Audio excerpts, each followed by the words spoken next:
მოგესალმებით. ხშირად წერენ ადამიანები, რომ აინტერესებთ რომელი აქცია შეიძლება შეიძინონ და შევასწავლენ, მაგრამ აქ ძალიან ბევრი ფაქტორია, იმიტომ კი მე არ მინდა უბრალოდ ამ ადამიანებს რისთვის ჭირდება, ტრეიდინგის აპირებენ, ინვესტიციას აპირებენ, რა რისკიანობის ატანა შეუძლიათ, რა ვადაზე ეს ფული რამდენი ხანი დაჭირდებათ, რა ტექნოლოგიები რა ინდუსტრიები აინტერესებთ და ასე შემდეგ. ეს ბევრი ფაქტორია, აქ გასაკეთები რამდენად შეუძლიათ კორექციების მიღება, ვთქვათ, რომ იყოს 20%-იანი bear market-ი ვარდნა ან 30-50%-იც ხდება და შეიძლება ცოტა მეტიც ამ ყველაფრის ჩვეულებრივად მიღება ბუნებრივობა რო განსაზღვრა, იფიქრო ეს ბუნებრივი მდგომარეობა, კორექციები და ამ დროს მეტი იყიდონ და არა, როდესაც დიდი კორექციები ხდება, მაშინ გაყიდონ, ანუ დავარდნილ ფასი მახვედრობაში. ეს ყველაფერი ადამიანმა უნდა ჯერ თვითონ ხო უნდა გქონდეს ეს გააზრებული და ამაზე ძალიან ბევრი ნაფიქრი და ფსიქოლოგიურად მომზადებული უნდა იყოს. ამის შემდეგ უკვე ჯობია რომ უმჯობესია სტანდარტ 500 ინდექსში დააბანდოთ, ვიდრე ასე ინდივიდუალური აქციები. რომც გითხრათ ინდივიდუალური აქციები, შეიძლება იმ პერიოდში თქვენ რა მოლოდინიც გაქვთ არ მოიმატოს და მე ძალიან მოიმატოს, მაგალითად, ხო?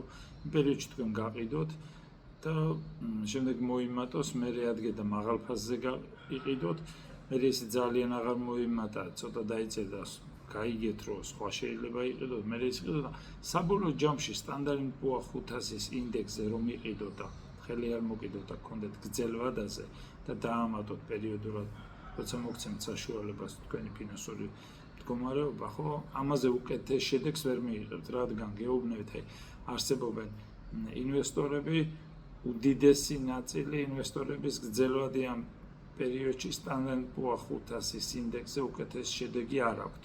ვერ აღწევენ ამას, იმიტომ სხვა პერიოდებში ყიდიან და ასე შემდეგ სხვადასხვა ტაქსები 1000 რაღაც დეტალია, რაც განაპირობებს მათი მომგებიანობა არ არის სტანდარტ 500-ის ზე უკეთესი გრძელვადიან პერსპექტივაში საშუალო წლიური მომგებიანობა მხედველობაში. იმიტომ მე რასაც გირჩევთ, უმეტესობისთვის ეს არის. აღარც იფიქრებთ, როდის გავყიდო ან ეს გავყიდო და სხვა ვიყიდო, ნეტა ამას რამე ხო არ დაემართა ამის მენეჯმენტს ან თვითონ კომპანიას ფუნდამენტალებს რამე ხო არ დაემართა. ეს კითხვები აღარ გექნებათ, როდესაც ინდექს იყიდით. შეიძლება ერთი იფიქროთ, ძალიან მაღლა თუ არის ინდექსი, დავამატოთ, ცოტა დაველოდო, თუ დაიწია, მაშინ დამატებაზე გექნებათ ფიქრი. როცა გაყიდვაზე თუ დაიწყოთ ფიქრს, რომ მაღლა გაყიდვა და ძალიან რთული გასაკეთებელი, მაგრამ ზოგადად თქვენ ალტერნატიული როგორც ინვესტიციების ძებნა აღარ მოგიწევთ ხედველობაში, მაგ ინდექს რო იყიდეს სტანდარტ. კი, შეიძლება NASDAQ-იც იყიდოთ ინდექსი მხედველობაში. აქ აქციები, უამრავი აქციებია, 4000 აქცია და მეტი.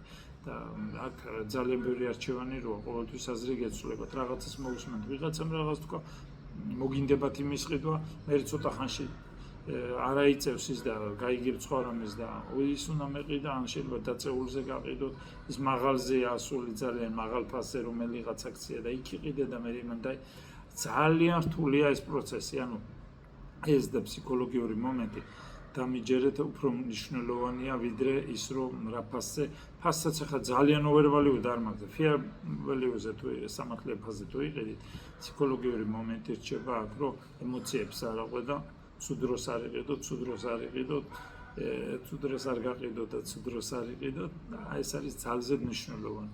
რთული არ არის, ეს თუ თქვენ დალაგებული გაქვთ და გააზრებული, ეს ყველაფერი და აი ფსიქოლოგიურად ზად ხართ ამის შესასრულებლად, დისციპლინა ხელს გიწყობთ ამისთვის. აი ეს არის უადვილესი გასაკეთებელი ინდექსი იყიდოთ, დაამატო, როცა შემოსავალი გაძლევს საშუალებას, ნახო თუ ძალიან მაღლა ასული ფირეში, მაგალითად შეიძლება მარტივად ძალიან ავარდნილია 30-33 სიტყვაზე, შეიძლება 27 იყოს მაღლა თითულება, 22-იც ადრე მაღლა თითულებოდა ფირეში, მაგრამ ახლა ძალიან რაღაც ნორმალურად ხდება. აი ამის მიხედვითაც შეგიძლია რაღაცაში ცოტა ხანი არ დაამატო მე და ასე შემდეგ. და თქვენ აი ესე აქციებში აქეთ იქით ხტუნაობა, ასე ვთქვათ, აღარ მოგიწევთ, ანუ კონცენტრაცია